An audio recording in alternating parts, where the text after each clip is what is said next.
Hello, and welcome to the Writers and Illustrators of the Future podcast. This is John Goodwin, your host. This podcast is dedicated to the aspiring writer or artist and will provide inspiration and tips from top professionals in the field, along with contest winners and a few surprise guests.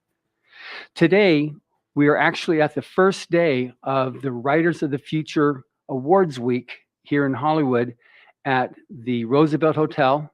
And I'm interviewing right now Wulf Moon and Brittany Rainsdon. Wulf Moon, some of you remember from Writers of the Future Volume 35, who won with his story Super Duper Moon Girl and the Amazing Moon Dawdler. He's a fantasy and SF writer, voice actor, editor, and artist. Brittany Rainsdon, was published originally in Deep Magic, and she is a finalist in Volume 37 with her story Half Breed. And then she immediately turned around and became a winner for Volume 38 with her story The Last Dying Season.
So I could see that with Brittany, she was writing these big stories, and I had this.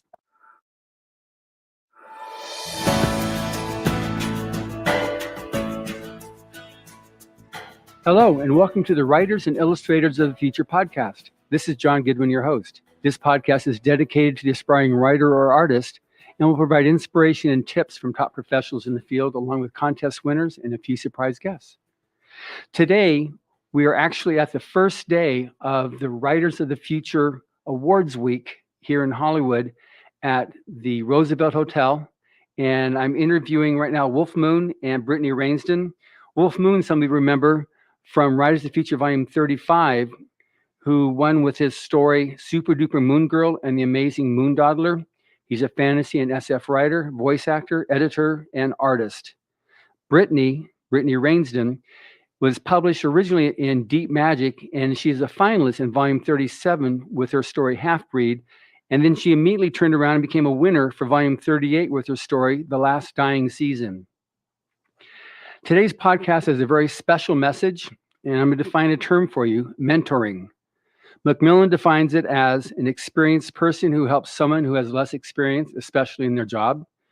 Webster's defines it as a trusted counselor or guide, a tutor or coach. Mentor actually came from the friend of Odysseus, also known as Ulysses, who was entrusted with the education of Odysseus' son Telemachus. He is the legendary Greek king of Ithaca and the hero of Homer's epic poem, The Odyssey. So welcome, Wulf Moon and Brittany Rainsdon. Thank you. Thank you for having us. Well, after that introduction, I believe this podcast is going to be epic. Indeed, it will be. So on the subject now of mentoring, I have you specifically both together on this thing because Wulf as the mentor and Brittany as the mentoree. I'm going to discuss that whole process of what it entails and what's involved with that, but also the importance of it and how it's important also to find an appropriate, proper, and a mentor that will actually work with you and not discourage you. So I guess to begin with, Wulf Moon, I'm going to call you Moon for the rest of the... Wonderful. Okay, that's my good. favorite title. Okay, good. So you've been a mentor for a while. So what made you, or how did you evolve into becoming a mentor? And then what made you decide to choose Brittany? So I actually was mentored myself, and that's what moves you to realize this helped me. How can I help others? Which is a big focus of this contest. But it really began with Dean Wesley Smith. Back in 1993, the Nebula Awards were held in Eugene, Oregon. And I was just at the point where I was starting up writing again after trials in our life. And my wife saw an ad for the Nebula Awards in town. She said, "Why don't you go?" And so I did. The very first person I met there was Dean Wesley Smith. And he asked me, he said, "I see you're from Eugene." And he was really surprised because he didn't know me. He says, "Have you written anything?" I said, "Yes." And he said, "What?" And I said, "Well, I wrote the story that won the Scholastic Art and Writing Awards back in high school when I was 15, and it was published in Science World." And he said, "How many issues did that sell?" And I said, 500,000 per copy. And you were paid for that? I said, "Yes, I was paid above the pro rates even today for that." He goes, "You're a published writer." And then for the rest of the convention, he introduced me to Tim Powers, Gene Wolfe, all of these people that were like, "Oh my goodness, what am I doing here?" He was going up saying, "Have you met Wulf Moon? He's a published writer. Have you met Wulf Moon? He's a published writer." And by the end of that convention, because of what Dean did for me, I realized I had done something special. I didn't think this was a big thing, but Dean considered it a big thing. And that's what a mentor does, is he saw a fledgling writer that needed some encouragement and help to keep going. He introduced me to the Wordos writing group. There I met Jerry Oltian, who also was a friend and mentor. And that just continued to grow. Eventually, I sold a story to Dean. Dean and Chris Rush would have me out to their house on the coast. I got to meet K.W. Jeter at different meals that they would have, and they'd always invite me over. And oh, by the way, just in case you didn't know, Dean and Chris was the very first, I guess, romance from Writers of the Future, from the very first workshop in Taos, New Mexico. That's where Dean met Chris and they started their relationship then, and they got married. So that was the very first Writers of the Future relationship. Yes, that was a wonderful one. Yeah. And he was the first person to walk across the Writers of the Future That's stage right. as well. That's So- right. In volume one. So I That's knew right. a lot about Writers of the Future from Dean and Chris and the Wordless Workshop. So there's where that foundation of it all began. And then as time went on, I actually won the contest. And then I looked and said, well, how can I help other people win? And so at that time, there wasn't the Writers of the Future online workshop. It didn't exist yet. Right. And so I just looked and said, well, how can I help these others who with a little bit of guidance could probably win too? I knew there were good writers there. I'd been in the Writers of the Future forum. And so I set up a thread called Wulf Moon Super Secrets. And I said, anybody that wants to write a story every quarter can join. And it was just open call. And I did it for a month, and then I closed it, and I worked with those people. And so in that first year, I had a bunch of people join. The next year, I had even more join, like 17 people join. And that was the year you joined. No, I was there the first year. Oh, you're the first year. Okay, let's get this straight. Yes, yeah. And so you can go ahead and say how we met, which is very interesting. Oh, so we met during volume 35. Mhm. Then one of the forum members had put up a challenge to submit every quarter, and I was still pretty new to the contest. I think I'd only submitted 3 entries before then. Maybe 4, but I was like, okay, well, I was able to do that all last year. Of course, I will try that again, and I will try to write a new story, because I had heard some of these guys, and I'm sure it was probably you, say, try to submit a new story every quarter. And so I decided to do that. Well, after the first quarter, I found out I was pregnant, and and I was like, well, that's okay. I can still do this. But what ended up happening is the last quarter, I couldn't really focus, because that's my due date. My baby ended up coming late on September 24th, which the deadline is the 30th, just a week before the deadline. And, but I hadn't been able to work on my story. I hadn't been able to focus on it, but I went on the forum, and I was like, guys, I really want to make this, and so they're like, it's okay, you're having a baby, but I really did still want to make it. So I ended up taking my laptop with me to the hospital, because I was like, well, if there is the off chance I have time. So I ended up writing most of that story in the hospital after delivering my baby. I don't know if it's the flood of endorphins or whatever, but I couldn't go to sleep, and I was like, okay, I am going to meet my goal. And so, and then I got home. I had written everything but the last scene. Hard, transitioning to home with a new baby and everything. My husband agreed one night to watch the kids so that I could finish. And so the last day of the contest, I was able to submit just barely. No time for critiques, no time for anything.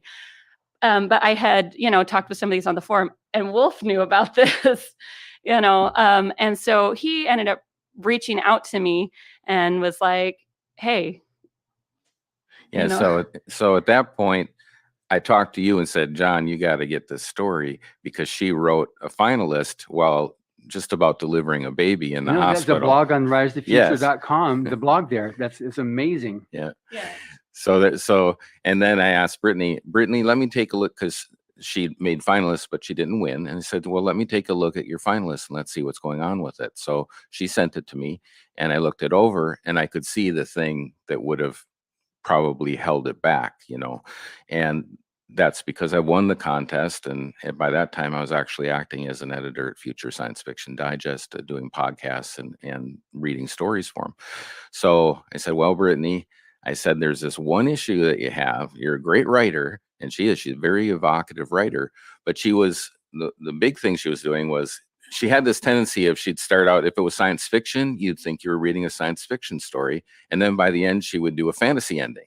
If she promised a fantasy story in the beginning, by the end, it would turn out to be science fiction. And I said, you make a promise in the opening of your story to the reader, a genre promise, actually.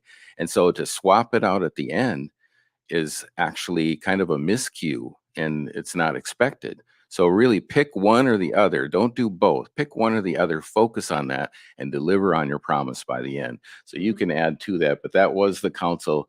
I worked with you on that story and several others, because it took her a while for her to understand the lesson. So yeah, well, and there were a number of other things. The good thing about, I think, having a mentor is that dialogue that you can have a little bit. And, Wulf has read almost every piece I submitted to Writers of the Future. He has read at least the beginning or the whole story. And, through that process, I learned a lot. So on one of these stories, because she was writing very big stories. They're all very big. And I had that issue too. That's why I wasn't winning the contest. I tried winning for 25 years before I finally won. But I got several messages from the judges to write, I was doing 17,000 word stories. I was a novelist trying to write short stories, and I had to rethink what a short story was. So I could see that with Brittany, she was writing these big stories. And I have this exercise I developed for myself to win a very tight flash fiction contest. It had 30,000 entries for the year. And I designed this exercise to teach myself to write tighter and more concise.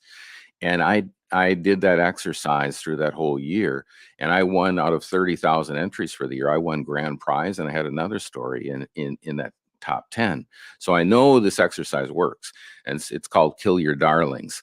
And so that's what I titled it. And then I told Brittany, for 1 month, I would like you to do 5 of these Kill Your Darlings exercise, which is a lot. They're hard. They're reduction, but they're also trying to find the heart of your story, the beating heart. And then you build up after you found that.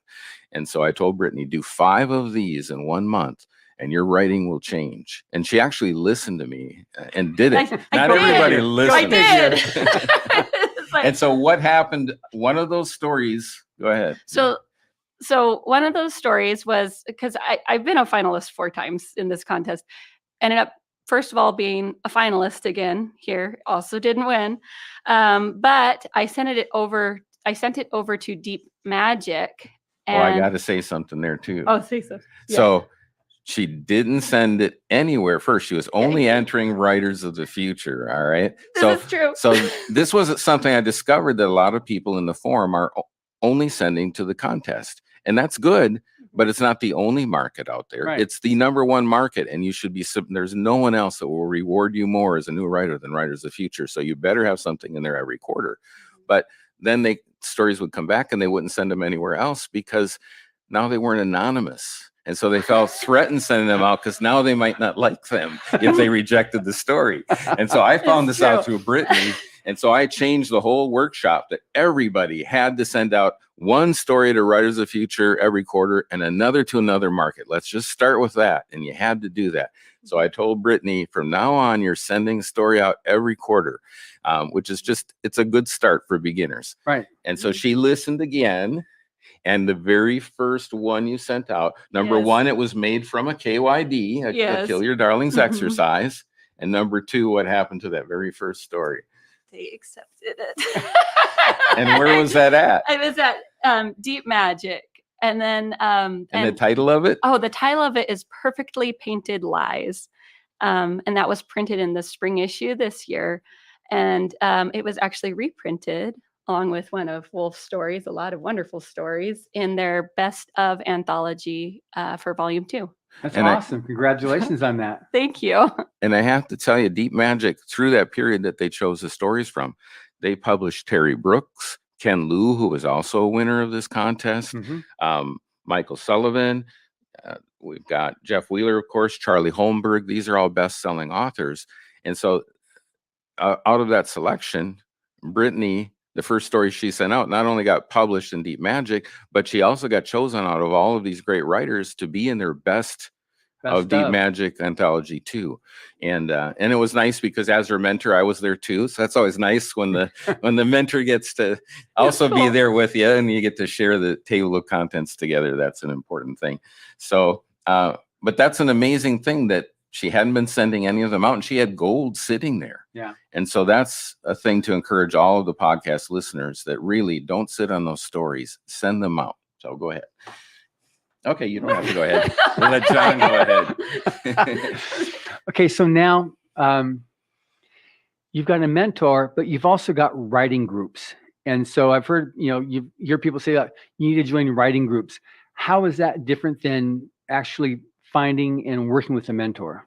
Have you participated in writing groups? Yes, I've been in a number of writing groups. I think for the mentorship that we've had, it's more of like directed, I mean, advice, you know what I mean? And it's like, it's personal advice. It's very different because like when I'm in a critique group or something, you have all these different levels of experience, I guess, you know, and so all these different levels of experience, but then people also don't have a perspective of a coach or of a mentor. So they're giving their own perspective from their angle. This is what I would do, rather than this is what. And sometimes it's conflicting or whatever.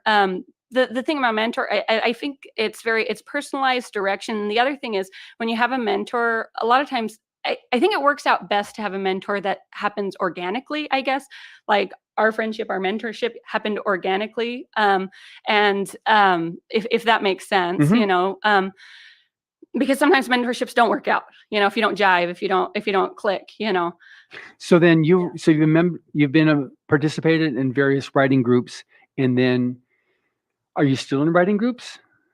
Or no, now that you've got working with Wulf Moon, then you're just kind of like. So I do, I have a lot of writing friends. I don't have a regular writing group right now because it's a lot to keep up with. Yeah. And, you know, I have 4 kids. I have another one on the way. And I've cut back on doing that, out of necessity, I suppose, you know.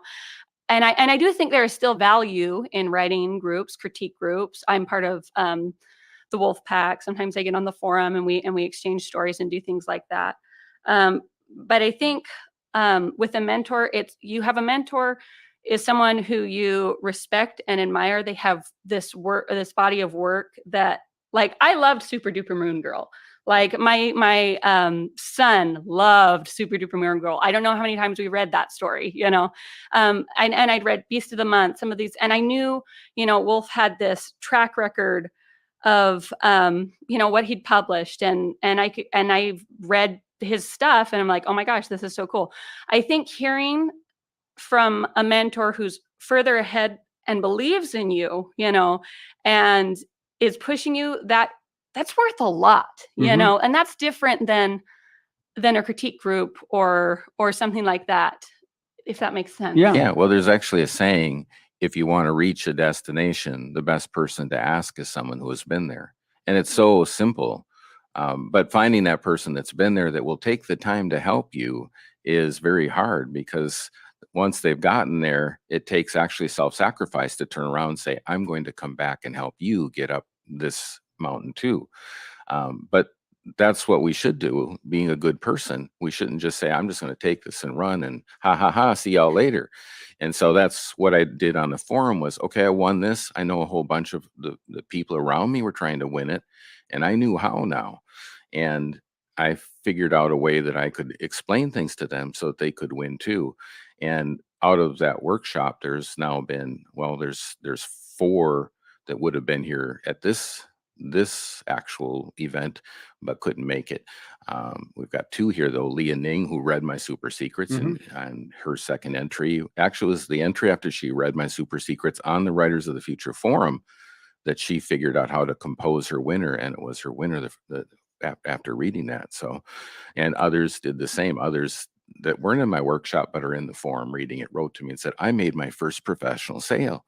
You know, so it's had over 740,000 views now inside of your forum, because it marks every time someone goes in there. So that's huge. And that makes me really happy, because not only am I mentoring the group that signed up to do this, they volunteered to do it.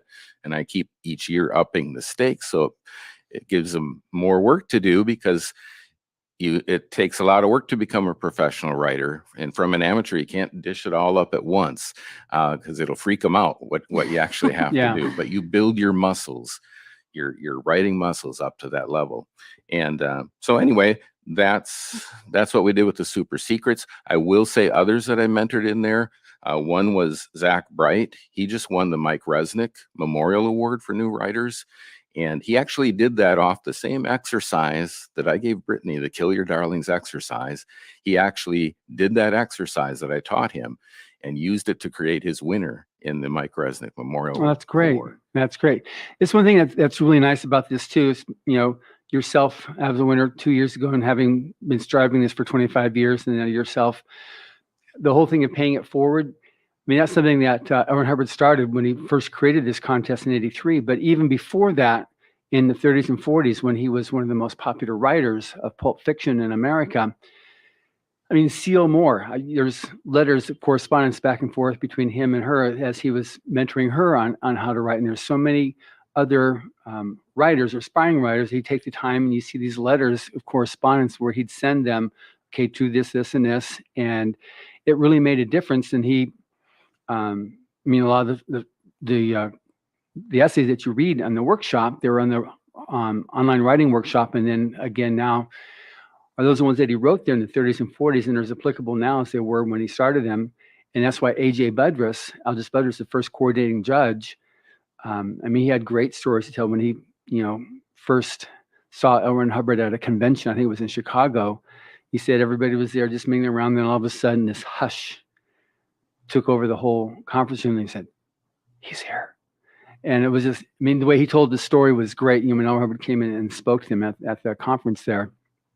But that was his whole thing, was to help do that, to help pay it forward. And that's what this contest has now grown to such humongous proportions, with entries now from over 175 countries. And like I think you commented earlier, there's there's thousands of entries every quarter that comes in now because it's so big. And so when a person actually wins Writers of the Future, it's like you're in the upper 1 percentile of writers, and so the amount of respect that the contest has now, because of all the judges are the ones, I have no clue, it's just, I will be administrator, support, but the judges are the ones that picked you and said that you're worthy, and they picked you and said you're worthy. And so it's important that people really get the value of this and what mentoring is, and being able to pay it forward. And the people that will go back to help someone else is just really, you don't see it a whole lot, unfortunately, in general. You see it, definitely in the science fiction and fantasy community. I mean, witness all of our judges, that's what they're doing. But then our winners too, and we'll have several more winners here later this week from past years coming in wanting to give their support and help as much as possible. Yeah. Well, the contest is actually, even though L. Ron Hubbard's gone, it's still mentoring a whole new generation of writers. And Patrick Rothfuss, David Farland, even my mentor, Dean Wesley Smith, was the very first guy to walk across the stage. Mm-hmm. So it's creating this wonderful whole new crop, a whole new generation of writers that have really influenced the industry. And and then some of them have turned around and helped other writers. So it really feeds a very good spirit in the industry. Dean, one of the things when I would share my writing with him, and he actually published my next professional story in Star Trek Strange New Worlds 2, Seventh Heaven, that was called A Borg Love Story. What could be sweeter? And it worked. I did it. But I always challenge myself when I'm writing, and I always challenge my students to think outside the box, because that's the story that's going to sell. But Dean worked with me on what was third person close or third person intimate point of view, because new writers tend to do omniscient, and it's distant. And so he talked about, get right into that person's head and don't leave it. And so that was his advice to me. And I've always worked on that. And now I work with the people I'm mentoring on that very thing. How can you, instead of being distant and have this distant camera view, why not just stick it right on their forehead, and everything you see and experiences through that character? And it becomes much more visceral, because you start walking in their body. You actually kind of inhabit them with that third person close or third person intimate point of view. And so I really work on people with that. I worked on that with you too. Absolutely, yes. And it makes for stronger writing. Not that you aren't already a strong writer, but that's what a mentor does. They look and say, here's how we could do it even. You're already good. How can we make it better? So anyway, if you wanted to add to that. Well, so you were talking a little bit about, how your mentor, some of the things you learned from him. I think one of the biggest things I've learned from Wulf is to believe. When he came home from Writers of the Future, I don't know, about 2 years ago, sometime after that, he told me to write on a sticky note that belief becomes reality, and put that in where my writing space is, which I share with, children, and it wanders off at some point. I think sometimes it's really hard to believe, that I mean, there's thousands of people who enter this contest. The odds, if it was drawing it out of a hat, are, so small, if that's how it really worked. And sometimes it can just like seem like so much, but I think for me, knowing that there's someone who I respected as a person, as a writer, who believed that I was capable of doing this, I could stick that note back up and like, yeah, okay, because when it comes down to it, then belief becomes your action, and then your action can become your results. Eventually, hopefully, but yeah, and I think for me that that has been the biggest thing. I mean, we can talk about, evocative details and plotting and the Kill Your Darlings and all that, and those have been wonderful, wonderful things. But I wasn't sending stories out. I wasn't. There was a lot that I wasn't doing, because sometimes that just, you're insecure when you're a new writer. Sometimes. Yeah. I mean, honestly. For sure. And yeah. Anyway. So thank you for that. You're so most welcome. much. What's funny about that saying, you're not the only person I've told that to, but it's really important. You really, and that's what's nice with the certificates from this contest, is it starts you on that path to believing. And then once you get here, you'll need more belief. And so this contest really helps you to believe in the power of what you're capable of doing.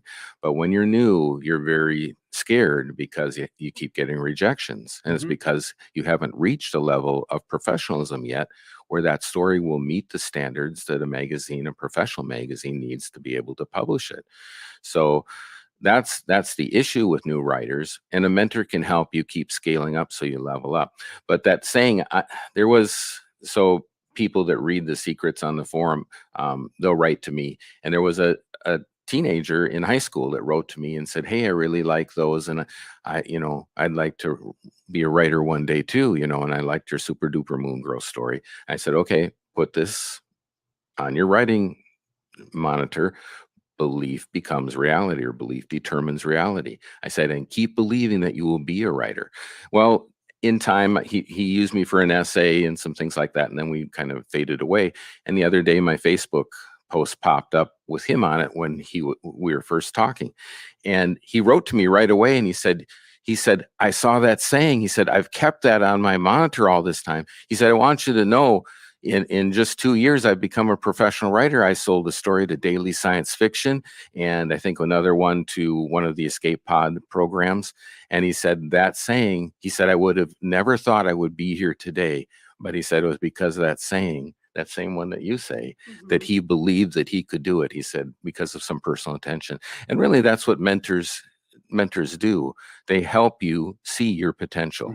They help you figure it out. And they also know kindly what you need to change in order to get there. And so if they're nice about it, they won't tear you down. They'll actually build you up and show you a pathway so that you can get up to that next level. Good. Now, you made mention earlier, Brittany, about the organic discovery of a mentor. So we got people listening to this from all over the world. How does one trip over an organic mentor? Well, I feel very fortunate of how that worked out, that Wulf kind of took notice of me. But I think engaging in like the Writers of the Future Forum, if I hadn't engaged with people, we would have never met. You need to be available, present, I guess. And I think opportunities present themselves if you are present, if that makes sense. Yeah. Well, they're saying when the student is ready, the teacher will appear, but the teacher will only know that you're there if you're actually there. Visible. Yeah. So the Writers of the Future Forum, like for me to get Dean as my mentor, I actually had to make the step to go to the Nebula Awards and meet people who are very high-end writers. These are all people that won Nebulas, Hugos, Stokers. They were all there. Tim Powers was there, my hero, Yeah. And here he was. And so you have to be able to, I guess, extend yourself, even though it's scary. Go to Superstars. I encouraged a whole bunch of people in the forum to go to Superstars. About 4 went. Leah Ning was one. Some others went as well. One of them won Writers of the Future and will be here next year. So you have to actually be kind of looking, Right. and then yes, if you're trying and somebody sees that, they might say, I'm going to help you get to that next spot. So good people do that. They turn around and help that person, give them a leg up. So that's the whole spirit behind this contest. That's what all the judges are doing with the winners.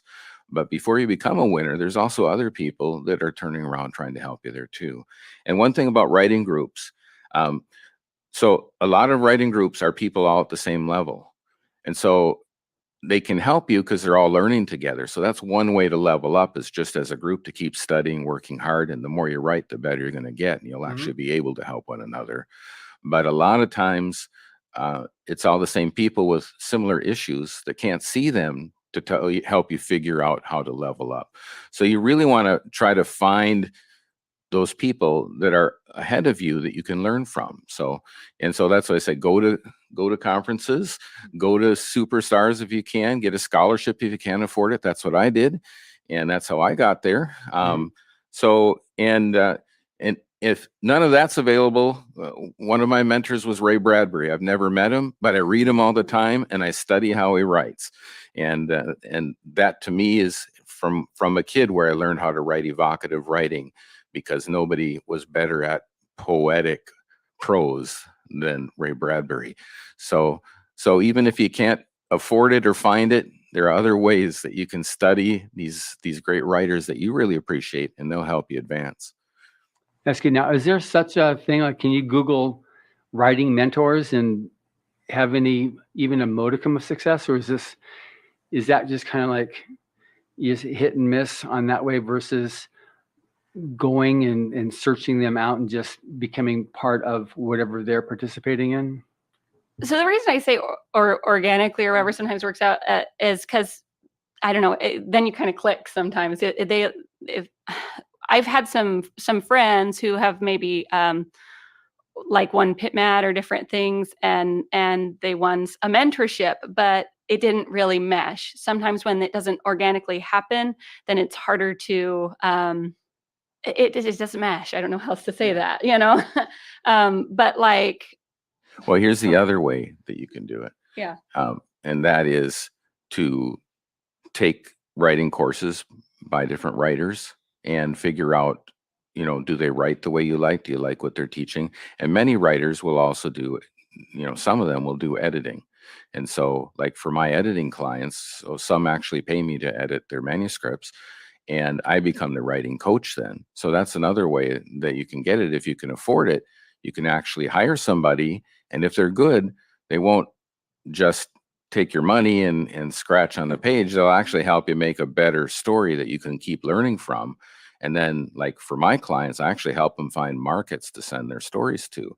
So like in the case of Zach Bright, he was just in the Super Secrets workshop, but I helped them find that market, the Mike Resnick Award. And then I kept on the group.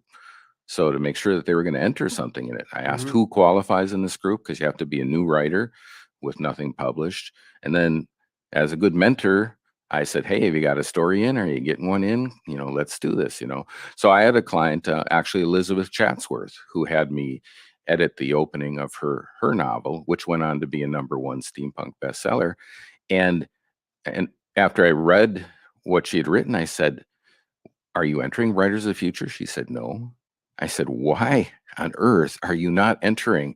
All this can do is help your debut novel by winning Writers of the Future. And she said, okay, I'll think about it. She's a very, very nice British woman. And I'll think about it. And then I followed up with her as the quarter was ending. And I said, so Elizabeth, how's your entry coming into Writers of the Future? I haven't done it. I said, Elizabeth, this is crazy. You are a great writer. Write a story. I said, take a chapter out of your novel if you have to and make a short story out of it and send it in. Well, so because I did that and stayed on her, she did. Well, she won Writers of the Future. So it's a great story. I read both her short story as well as a novel, both. Excellent. And it came out. It was great. It was the same thing that Patrick Rothfuss did. He had someone tell him to submit to Writers of the Future because he'd been shopping around his novel for quite some time to no avail. And someone said, "Have you heard of Writers of the Future?" He hadn't, so I said, "Be sure to enter, the contest." So he took one of the chapters, the Road to Levanshire, and turned that into a short story, like I said, the Road to Levanshire, and he won the contest with that, just like what Elizabeth did. I mean, I think had she sold her novel by the time she won? She had sold it, but she hadn't published it yet, and the publisher was working with her still on it to get it up to the level that she wanted it to be. So, and David Farland, who's the contest judge, actually sent her to me to help her with that opening that they really wanted to nail down. So I did. But then when I saw her writing, I was like, oh my goodness, why aren't you submitting? You can, and you still have a chance, before your novel gets published. And she listened finally, but it took following up because people have insecurities, and you just have to kind of keep helping them past that. So that's that belief determines reality thing. You got to believe. And if you don't believe in yourself, a good mentor is going to help you believe just by saying, you're a good writer. Send your story out. And that's also the value just of Writers of the Future with the honorable mentions.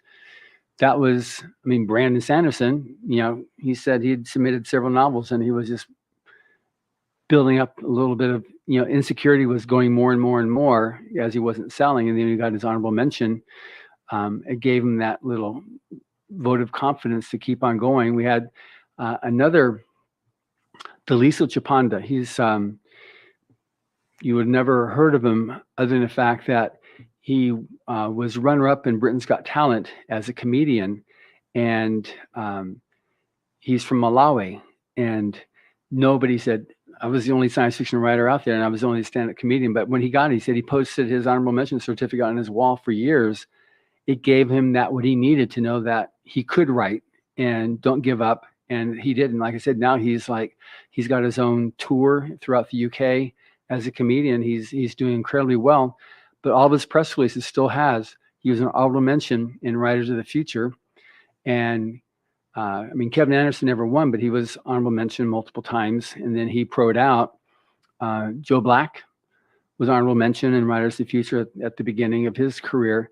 It's amazing when I talk to people, say, "Oh yeah, I'm familiar with the contest. Yeah, I was honorable mention." It's like, cool, So it is important to be able to get, if nothing else from the contest, if you get up to the point of getting an honorable mention, you are in that upper crust of writers who, if you persist, you can actually get, like you're saying, you just, believe in yourself and keep on going, that you do have the basic resources there to make it as a writer.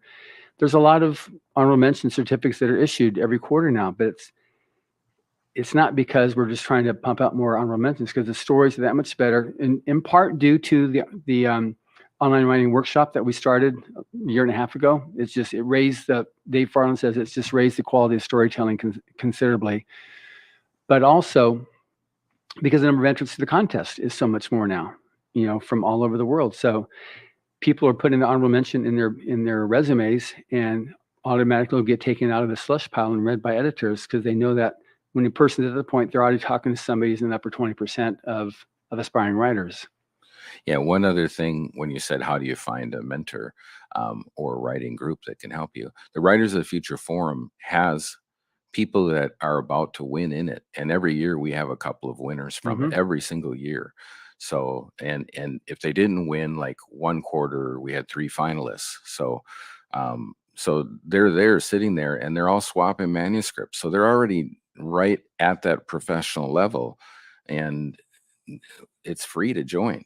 So you can get free mentoring. Yes. And that's what happened for you. I noticed you because you joined Writers of the Future, Brittany. So. And no, exactly. Well, and I think the forum, it's just a nice place, because I think this contest and the forum where people come to, it attracts good people who are helping each other. Because that's what the whole contest is about, is paying it forward, is seeing the good that and the possibilities in new writers. Right. And so anyway, it's just a good place. I would really encourage people to participate in the forum and be there, because I know for me, it made a huge difference, So yeah, and for people who don't know, on writersofthefuture.com, which is where we're all talking about right now, it's you've got the forum. There's the free online writing workshop. There's the podcast, which we're almost up to 150 episodes now, publish one new one every week, which has all types of topics on the subject of getting published as an author as well as an illustrator. And we have just giants in the field talking about it. We have the blog, which has posts actually from both of you on it, which are really great. It's just personal stories. Because one thing that's also important to have is that awareness that this person was just like you, except they're like 5 years earlier, 10 years earlier, or even just 6 months earlier. They're like you are right now. You want to make it. You're trying. You don't know if you got what it takes because all you get is rejects. Kevin Anderson jokes about he had like over 700 rejections, as an author, but he's right now one of the highest paid authors in America. He just kept on working it. And that's the one thing that you get from the contest. It's all about that. And that was the purpose that was set up by Mr. Hubbard originally when he created this contest, was to provide that means for the aspiring writer have their works seen and acknowledged. Nobody acknowledges you out there. Nobody says, hey, that's great. Keep on going. The worst that's going to happen when you submit your story, your art, the very worst that will happen is that you get an email from the contest director saying, thank you very much for submitting. Submit again. That's the worst criticism you're going to get. So you keep on doing it, and eventually you get to a point where a judge will actually give you something, but you'll start getting your honorable mentions, silver honorable mentions, finalist. And that's what the whole thing, that's why it was created that way. We've been true to that. And the contest isn't political. It's not religious. It's just about science fiction and fantasy and really honoring those genres and making it possible for anybody that wants to make their go at it going. And then if you win the contest, you actually get mentored by David Farland, Tim Powers. In my class, we had Orson Scott Card as our instructors. They spend a week with you, helping you become better writers. And you've got the best in the industry actually mentoring this new crop of writers so that they get help to get up to that next level. I consider David Farland my mentor, and just because I always got the daily writing tips, because Joni Levacki says sign up for the daily writing tips. Well, so you get those every day and you read them.